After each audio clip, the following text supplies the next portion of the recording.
Hello everyone, I'm Kalaivani from SNS College of Pharmacy and Health Sciences and working as an assistant professor. So welcome back to another session on pharmacognosy and phytochemistry. In our previous lecture, we discussed flavonoids, those beautiful plant pigments with diverse biological activities. Today, let's explore another fascinating and highly significant group of plant constituents, the glycosides. These compounds are present in a wide variety of medicinal plants and play a major role in their therapeutic effects.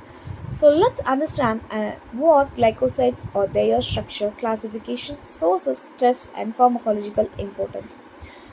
Glycosides are organic compounds in which a sugar moiety, that is glycone, is chemically bound to a non-moiety, non-sugar moiety, aglycone or genin through a glycosidic bond. In simple words, you can think of glycosides as a sugar-linked bioactive molecules. When they are hydrolyzed, they yield one or more sugars and a non-sugar part that usually produces the pharmacological effect. So, let's look at their structure in a simple way. A glycoside, that is equal to sugar glycone plus non-sugar aglycone. The linkage between them is through an oxygen O glycoside, nitrogen N glycoside and sulfur S glycoside or carbon C glycoside atom. The aglycone part determines the pharmacological action while the glycone part affects the solubility and absorption of the compound. For example, in digitoxin, the sugar part helps in absorption, whereas the aglycone provides the cardiac effect. So now glycosides are classified in several ways. The most common one is based on the nature of the glycone, that is, nature of the aglycone, non-sugar part. So, types of the glycosides: cardiac glycosides, anthraquinone glycosides, cyanogenic glycosides, saponin glycosides, phenolic glycosides, flavonoid glycosides, coumarin glycosides, and isothiocyanate glycosides. So, if cardiac glycosides, the aglycone nature is steroidal nucleus, and the example digitoxin, digoxin, and the source is a digitalis purpura, therapeutic action used in heart failure. Anthraquinone glycosides, anthracene derivatives, senosides, sena-alo, and the therapeutic action is laxative. Coming to the cyanogenic glycosides, the aglycone nature is cyanohydrin group. An example is amygdalin, and source is bitter almonds, linum, and therapeutic action release of HCN, that is toxic.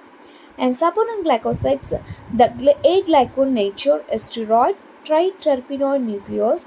An example is diosine, glamazine, and source is Dioscorea and licorice, and therapeutic action is expectorant and anti-inflammatory.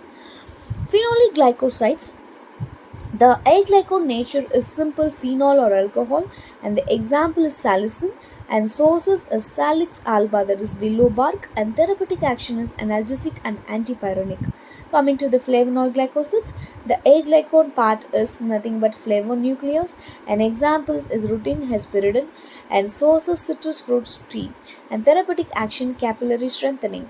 Coumarin glycosides, coumarin nucleus is an aglycone nature, and Ambelliferone is an example, and source is from tonka bean, and the therapeutic action is anticoagulant.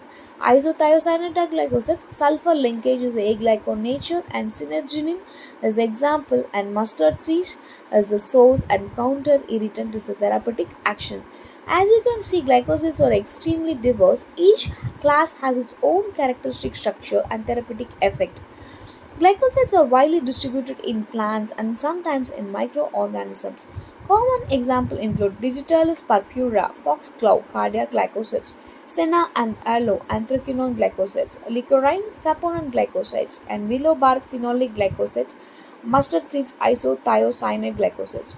So, whenever you study a plant extract, glycosides are one of the most pharmacological active constituents to look for. Biosynthesis. In plants, glycosides are synthesized through glycosylation reactions where sugar molecules such as glucose or rhamnose are enzymatically linked to an active aglycone compound.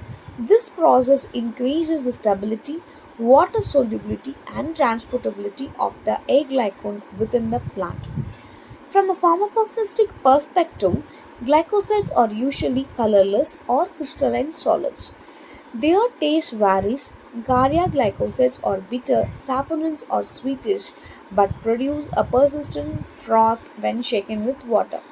Most glycosides are soluble in water and alcohol, but insoluble in non-polar solvents like chloroform. So, coming to the chemical test for the glycosides, here are a few important identification tests for glycosides, and they are used in the lab. That is bond tracker stress. Boil sample with dilute H2SO4, extract with ether, add NH4OH. Then you can observe pink or red color in alkaline layer. Presence of anthraquinone glycosides. Killer Kilanitis, extract plus glacial acetic acid plus ferric chloride plus concentrated sulfuric acid gives reddish brown drink, and the presence of cardiac glycosides. Legal stress, add sodium nitroprusside plus sodium hydroxide. You can observe pink or red color, and the inference is cardiac glycosides. Foam test, shake extract with water, persistent froth, saponin glycosides present. And picric acid test, add picric acid, you can observe yellow color, and it is the presence of cyanogenic glycosides. Ferrichlorate test, add ferrichlorate to the sample, and you can get green or black color, then phenolic glycosides are present. Now let's talk about what makes glycosides so important, their biological and pharmacological actions. Cardiotonic, strengthen cardiac contraction, digoxin, example. Laxative, promote bowel movement, example, senosides. Analgesic and antipyretic like salicin, precursor of aspirin. Expectorant and anti-inflammatory saponins, enhance mucus secretion. Anti-cancer and immunomodulatory, certain triterpenoid glycosides show cytotoxic effects. Antimicrobial, some glycosides inhibit bacterial and fungal growth. So, glycosides form the chemical basis for many important drugs as we use today. Glycosides have a wide range of application in both traditional and modern medicine. Cardiac glycosides are life-saving drugs in treating congestive heart failure and arrhythmias. Saponin glycosides are used in natural emulsifiers and vaccine adjuvants. Phenolic and coumarin glycosides serve as analgesic and anticoagulant agents. Anthraquinone glycosides act as a mild herbal laxatives. In the pharmaceutical industry, glycosides are important lead molecules for semi-synthetic drug development. For example, salicin was the natural lead for the development of aspirin. In short, glycosides bridge the gap between traditional herbal use and modern pharmacology. From an analytical point of view, chromatographic methods like TLC, HPLC, and LSMS are commonly used for detection and quantification. Spectroscopic methods are applied for estimation after hydrolysis of glycosides into their aglycone compounds. Advanced techniques like NMR and FTIR are used for structural elucidation, and even though many glycosides are beneficial, some can be highly toxic. Like for instance, cyanogenic glycosides can release hydrogen cyanide when hydrolyzed, which is poisonous. Cardiac glycosides have a narrow therapeutic index, meaning the difference between therapeutic and toxic dose is very small, so they must be very carefully handled.